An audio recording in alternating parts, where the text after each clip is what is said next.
Bienvenue sur l'entreprise de demain, le podcast qui porte la voix des pionniers qui œuvrent à une entreprise conjuguant humain, impact et performance.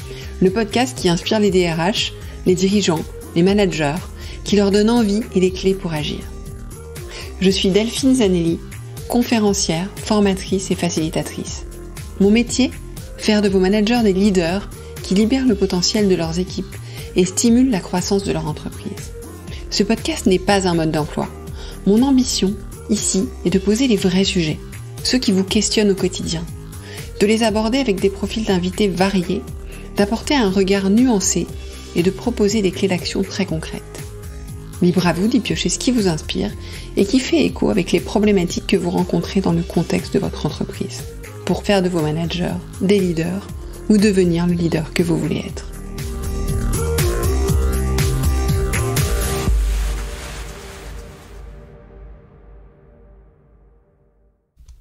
Bonjour, bienvenue dans ce nouvel épisode. Bienvenue dans la 7e saison du podcast. J'ai souhaité, pour cette 7e saison, avoir un regard prospectif sur l'entreprise de demain. Intelligence artificielle, soft skills, parcours collaborateur, mode de travail, management, leadership forcément. Nous allons balayer différents sujets avec des professionnels des RH, des dirigeants et des auteurs. Et j'ai la chance d'avoir, pour cette saison, un partenaire de choix qui est 365 Talents. C'est un partenaire visionnaire dont la spécialité est le monde des compétences. Alors plus qu'un outil, ils offrent un mix unique de technologies de pointe, de conseils stratégiques et de gestion de projets RH pour redéfinir la façon dont vous identifiez, entretenez, exploitez les talents au sein de votre entreprise. En partenariat avec leurs clients, ils construisent des organisations basées sur les compétences et créent un monde du travail plus transparent, plus inclusif, tourné vers l'avenir, où chaque individu a le pouvoir de façonner son parcours professionnel. Dans ce premier épisode, j'ai le plaisir de recevoir Anne-Gaëlle Venua-Tanguy. Anne-Gaëlle nous ouvre les portes d'un monde émergent. Anne-Gaëlle est Associate Partner chez EY Consulting. Elle est en charge du Learning and Development. La mission d'Anne-Gaëlle et de ses équipes, c'est de permettre aux consultants d'EY d'être plus et mieux éclairés sur leurs capacités. Et nous ne parlons pas seulement de compétences techniques et comportementales, mais de mission de vie et de la construction d'un monde meilleur. Oui, chez EY. La question est donc, pourquoi Anne-Gaëlle et son équipe s'intéressent-elles à la mission de vie des consultants et comment cela peut-il influencer leur performance et leur impact dans l'entreprise, aussi à l'extérieur de l'entreprise? Vous partez à la découverte avec nous? Bonne écoute! Bonjour Anne-Gaëlle. Bonjour Delphine. Merci d'être avec moi pour inaugurer cette nouvelle saison. Une saison un peu plus prospective que ce que j'ai pu faire ces dernières semaines et mois. Première question, Anne-Gaëlle, ça va être de vous présenter pour savoir à qui mes auditeurs et mes auditrices on va faire, qui est-ce qu'ils vont écouter. Très bien. Eh bien écoutez, je pense que je suis une femme engagée, une femme de conviction, résiliente, et qui accorde vraiment beaucoup d'importance au travail en équipe, à la cohésion et à toutes les valeurs d'une manière générale véhiculées par le sport, telles que la loyauté, le dépassement de soi, le respect, la tolérance, et le sport ayant toujours fait énormément partie de ma vie. Et sur le côté un peu plus ce que je fais, on va dire que toutes ces valeurs, finalement, elles m'ont porté tout au long de mon parcours, tout au long de mon voyage, puisqu'on peut dire que depuis maintenant l'âge de 22 ans, même si j'ai évolué à peu près dans la même structure, Arthur Andersen puis EY en 2002, finalement j'ai vécu plein de vies, tout en étant dans la même structure. J'ai eu une dizaine de vies, je dirais, en termes de rôle, de responsabilité, de fonction. Donc j'ai évolué pendant plus de 20 ans sur des missions de conseil, grands projets de transformation, autour de la fonction finance et RH. Et depuis 5 ans, j'ai une de mes casquettes principales est d'être le Learning and Development Leader pour EY Consulting France, qui représente à peu près 1500 consultants. Extra. Donc intéressant à la fois en termes de parcours et de votre regard aujourd'hui. Donc le premier sujet qu'on va traiter, qui est quand même central, qui est le rapport au travail. Donc l'évolution du rapport au travail et la complexité qu'a apporté le télétravail. Alors j'ai envie de dire, les deux sont un peu liés et pas que. On voit une forte évolution ces derniers temps du rapport au travail, lié aussi au télétravail, mais voilà, qu'est-ce que vous voulez nous dire là-dessus ? Effectivement, comme vous le soulignez, je pense que le rapport au travail, il a déjà évolué avec l'arrivée des jeunes générations, et on le voit nous qui avons en face de nous des consultants très jeunes. Mais quelle moyenne d'âge ? La moyenne d'âge est à peu près à 28 ans, alors ça peut être très variable entre les compétences et le consulting et l'audit, mais grosso modo, on a quand même affaire à des jeunes générations, donc on voit ce rapport au travail de toute façon qui a très clairement évolué avec ce fameux, et on pourra y revenir, équilibre vie pro, vie perso. Et je dirais qu'il y a eu un coup d'accélérateur, un booster avec cette pandémie qui a vraiment rebattu complètement les cartes. Et effectivement, déjà que le rapport au travail s'était modifié, mais là, les modes, je dirais, le mode de travail, l'organisation du travail, c'est clairement modifié avec l'arrivée en puissance et l'arrivée en force du télétravail. Alors là, on va faire l'exercice de partir dans 5-6 ans, 10 ans. Comment vous voyez continuer à évoluer ce rapport au travail ? Et ensuite, on va revenir à aujourd'hui. Alors, effectivement, puisque je pense que ce qui est important aujourd'hui, c'est d'imaginer, c'est de prévoir, mais surtout d'imaginer. Moi, j'imagine qu'il va y avoir une espèce de stabilisation, mais à la fois je ne sais pas si le terme se dit, mais d'hybridation, en tout cas de combinaison des différents modes d'organisation au travail. Donc je vois quelque chose d'assez hybride, en tout cas pour des populations de consultants, puisque en majeure partie du temps, logiquement, ils sont chez nos clients, sur la grande partie de leur semaine, mais d'imaginer aussi du travail à distance qui leur permet justement de mélanger un peu leur vie, leurs différents moments de vie, et donc leur apporter un confort qu'ils réclament, et on voit que les jeunes générations le réclament, d'où ce nouveau rapport au travail depuis maintenant bon nombre d'années. Et ce qui va leur permettre en fait d'avoir un mode également présentiel cette fois-ci, mais qui va peut-être être, je ne sais pas, d'une journée ou 2 par semaine, mais qui va s'organiser sur le lieu de travail, mais plus en mode coworking, co-construction, réunion d'équipe, échange avec les managers et les autres personnes de l'équipe. Comment ça se passe aujourd'hui ? Alors aujourd'hui, on observe quand même quelque part alors, encore une fois, nous, on a des populations qui sont très souvent chez clients, mais on va dire qu'ils viennent 2-3 jours par semaine lorsqu'ils ont du distanciel, puisque pour les clients aussi, maintenant, on est de plus en plus en distanciel, forcément. Mais on va dire qu'il y a ce rapport-là, un espèce d'équilibre un peu part-time qui s'opère. Et vous avez, les cabinets d'audit, de conseil ont quand même la réputation d'avoir une grosse charge de travail, d'être exigeants. On a entendu parler de collaborateurs qui ne voulaient plus travailler jusqu'à minuit. Je parle vraiment d'une manière générale du secteur. Comment est-ce que vous voyez évoluer ça ? Qu'est-ce que ça a changé ? Mais justement, je pense que être à l'écoute des consultants sur cette recherche de travail, de télétravail, leur permet de mieux s'organiser dans leur journée. Et je pense définitivement, même si effectivement les images, on l'a vu dire, et on ne peut pas dire que quand on est consultant, on ne travaille pas beaucoup, voire énormément, je pense qu'on n'est plus il y a 15, 20, 30 ans, avec la course à l'heure supplémentaire, les horaires qui déraillent. Je pense que franchement, on y accorde une importance beaucoup plus importante maintenant. Moins importante au fait que de faire les heures sup. Exactement. Beaucoup plus important dans le respect, je dirais, des vies. De l'équilibre. De l'équilibre. Est-ce que quand on parle de cet équilibre vie pro-vie perso, est-ce que l'idée, c'est pas aussi de mieux équilibrer les temps de travail, les temps de concentration ? Est-ce que c'est vrai que, en dehors même de l'audit, moi j'ai connu cet environnement où si vous partiez à 6h, on vous demandait si vous aviez pris votre après-midi. Et en fait, pareil. Voilà, en voyant que de 6h à 8h, tout le monde tape la conversation. Donc en fait, on n'est pas en train de faire des réunions stratégiques. Je ne dis pas que c'est pas important, mais finalement, ça peut se faire dans un bar à côté, de temps en temps, de manière beaucoup plus sympathique. Est-ce que vous avez constaté aussi, parce que j'imagine qu'ils ne sont pas moins performants, vos consultants, est-ce que vous avez constaté une évolution de la façon de travailler peut-être ? Oui, je pense qu'il y a définitivement une façon plus productive de travailler parce qu'il y a la confiance aussi. Et ça, je pense que c'est ce qu'on a réussi à établir chez UI Consulting, c'est vraiment de se dire, nous, le télétravail, c'est pas un problème en soi. Manager à distance, c'est pas un problème en soi. Alors, ça peut être plus compliqué pour certains, mais en tout cas, on travaille beaucoup là-dessus.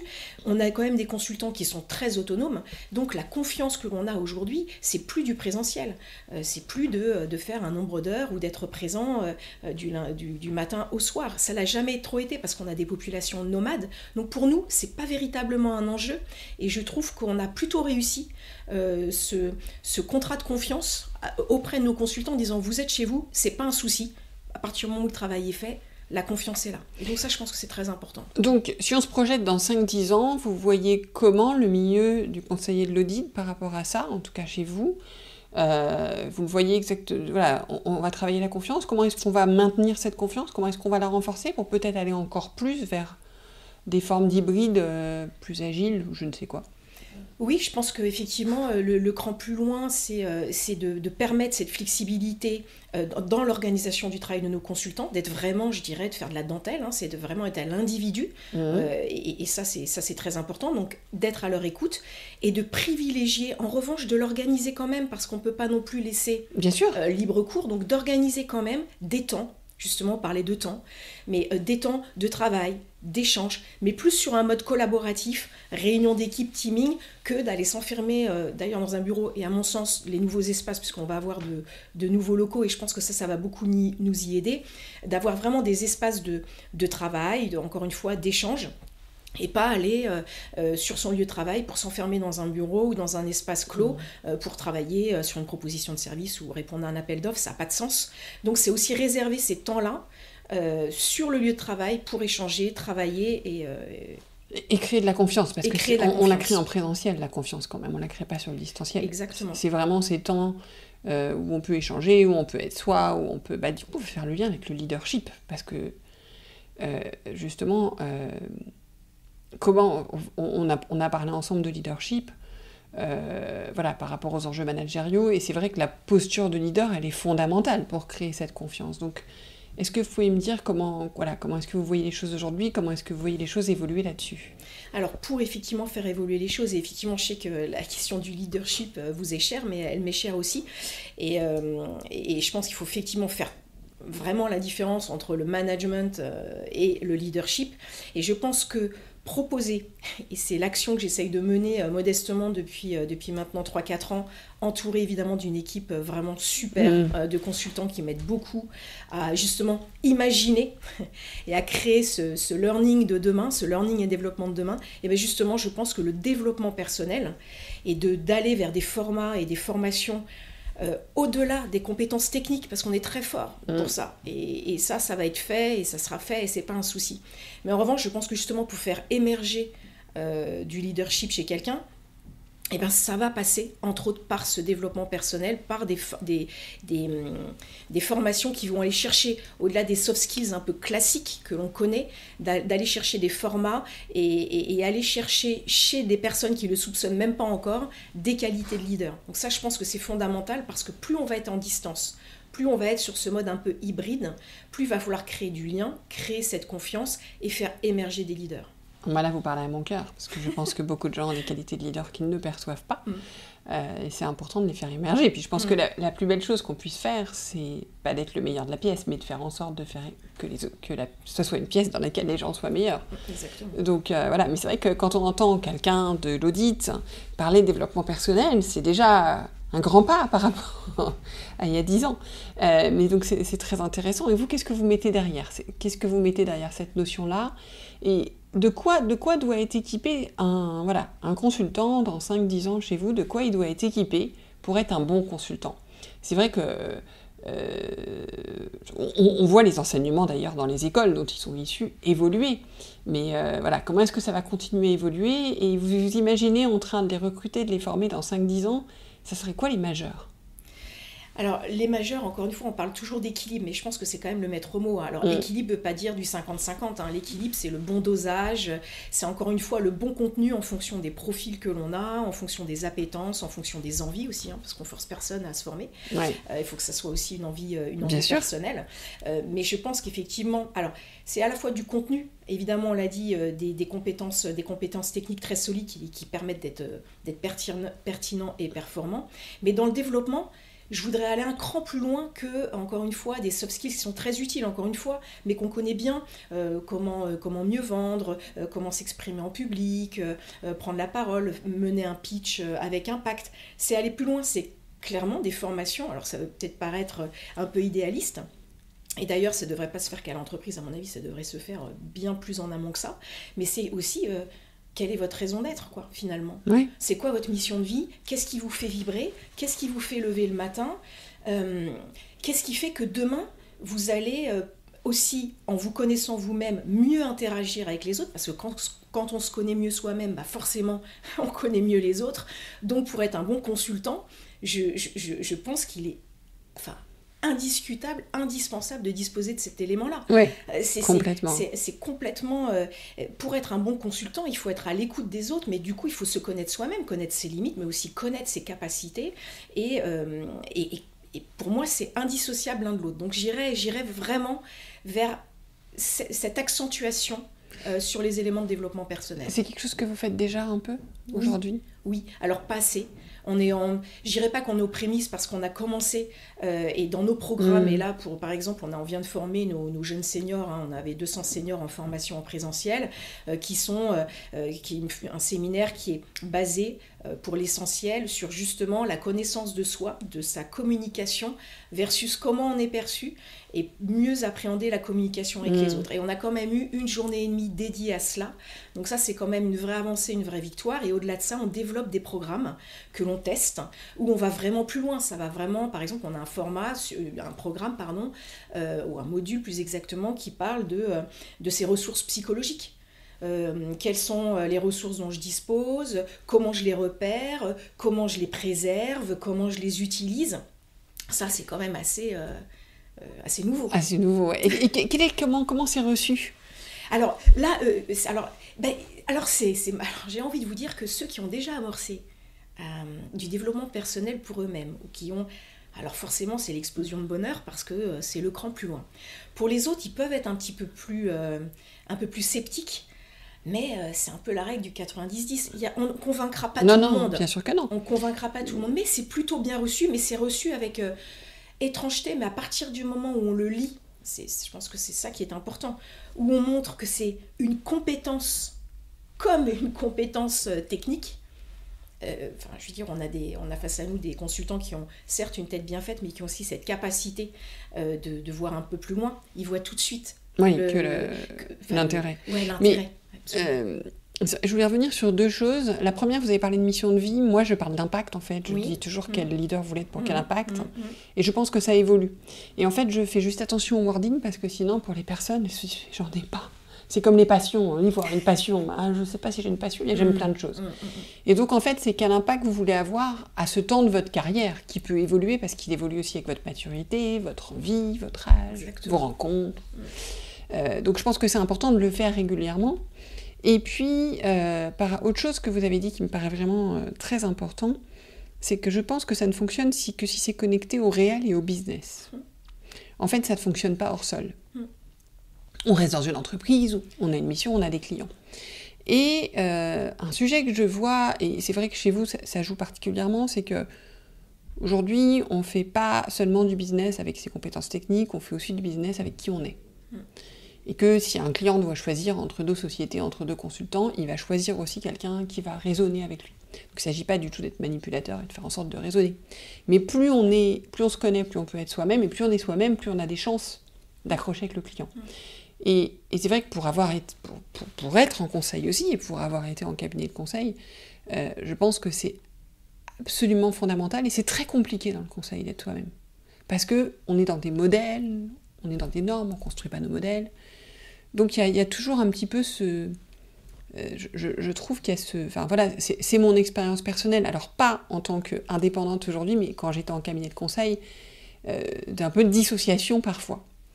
Or en fait, on voit bien que quand est-ce que ça fonctionne et quand est-ce qu'on est excellent, c'est quand on ne dissocie plus. Alors attention, hein, ça ne veut pas dire qu'on danse sur la table, qu'on fait n'importe quoi. Nous sommes professionnels, on est là dans l'altérité pour faire progresser l'autre, le client, etc. On est bien d'accord. Mais une fois qu'on a posé ce cadre qui est absolument essentiel, quand on ne dissocie pas, on a beaucoup plus d'impact en fait. Et quand on est au clair aussi sur l'impact qu'on veut avoir. Et c'est vrai que finalement, si je tire le fil, je me dis demain, recruter des consultants en partant de l'impact qu'ils veulent avoir et en disant, vu l'impact que tu veux avoir, on va te mettre sur telle mission. Et quand je parle de l'impact, c'est pas forcément de l'impact environnemental, sociétal, c'est aussi, je suis quelqu'un qui aime permettre aux personnes d'innover, je suis quelqu'un qui aime permettre aux personnes d'apprendre plus vite, je suis quelqu'un qui aime permettre aux personnes de craquer leurs problématiques. Voilà, et en fait de se dire finalement, tiens, on va vous mettre sur là où... Voilà. Est-ce que c'est quelque chose qui pourrait fonctionner ? En tout cas, c'est quelque chose qui peut se déceler. C'est-à-dire que mon rôle avec mon équipe, c'est d'aller détecter ça, c'est d'aller révéler ça. Ouais. Cette envie ou cette capacité que certains ne soupçonnent pas, ou en tout cas ne placent pas à un même niveau d'importance que le reste. Donc c'est un peu le détecteur de talent, mais détecteur de leadership, hein, quelque part, ou détecteur de mission de vie. Donc nous, on doit agiter ça pour faire émerger. Voilà, pour moi, c'est ma mission, c'est l'une de mes missions, c'est vraiment ça. Et je pense qu'on parlait de temps de vie, finalement, tous ces temps de vie qui fusionnent, on n'a plus ce carcan, je suis au boulot, puis après je rentre et j'ai ma vie perso, tout est mélangé. Et ça, je pense que c'est aidant, parce que je trouve que ça limite les postures, ça limite les jeux de rôle. Je suis au travail, je suis comme ci, je suis comme ça. Moi, je trouve que c'est facilitant parce qu'effectivement, dans une même journée, vous allez avoir eu à naviguer avec plein de vos vies, on va dire. Et finalement, l'authenticité, je pense qu'elle est elle peut plus facilement être atteinte qu'auparavant. Oui, alors à condition qu'on soit un peu équipé, parce que je pense que vous avez raison à 500%, mais je pense que pour certaines personnes, c'est encore très compliqué. Et qu'en fait, ce côté, c'est pour ça que je pense que beaucoup de personnes parlent d'équilibre vie pro, vie perso, parce qu'ils se sentent toujours dans la vie pro quelqu'un de différent. Et du coup, il y a voilà. Et ça oblige aussi une grande discipline. Tout à l'heure, je parlais des qualités des temps de travail, mais des temps de relation aussi.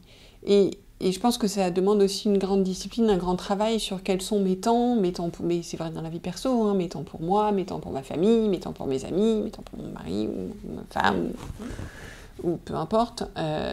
Voilà.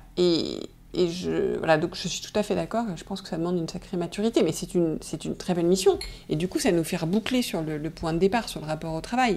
Ça fait complètement évoluer le rapport au travail. Si c'est un lieu qui me permet de révéler mes talents, mais c'est un peu ce que demandent les générations Z depuis un petit moment. Oui, et c'est ce qui fait la fameuse expérience, la fameuse superbe expérience, l'exceptionnelle expérience au sein d'une entreprise. Enfin, on doit faire ça, parce que moi, quand je vois des consultants, je vois surtout des personnes avant tout.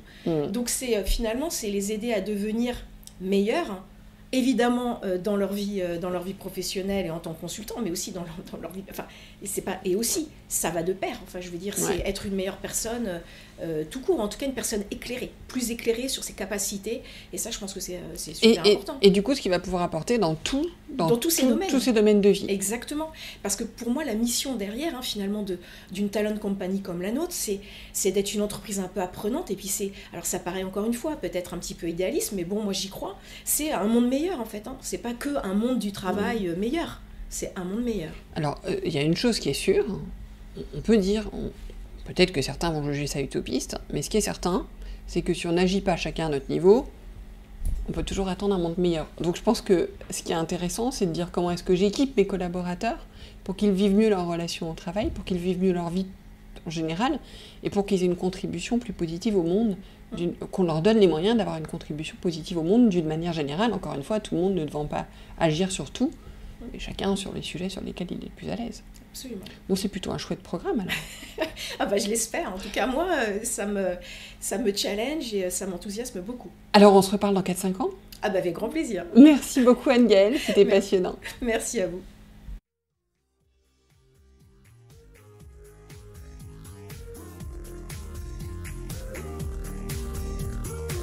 Merci de nous avoir écoutés jusqu'au bout. C'est sans doute que l'épisode vous a plu. Merci alors de le partager à 2 personnes autour de vous et de mettre une note et un commentaire sur Apple Podcasts ou Spotify. C'est ce qui nous fait ressortir dans les classements, permet au podcast de grandir, de profiter au plus grand monde, et puis ça m'encourage aussi. Et si ce n'est pas encore fait, abonnez-vous à la page L'entreprise de demain de LinkedIn pour ne rien manquer de l'actualité du podcast. Et à la newsletter, devenez le leader que vous voulez être pour ne rien manquer des contenus exclusifs que je vous propose. Et puis, si vous avez besoin d'accompagnement dans le développement de votre leadership ou de celui de vos managers, ou si vous cherchez la prochaine conférence qui inspirera vos managers, écrivez-moi, j'interviendrai avec plaisir. Je prends toujours grand soin de mes auditeurs et auditrices. J'adore travailler avec vous. Merci encore pour votre écoute et à la semaine prochaine.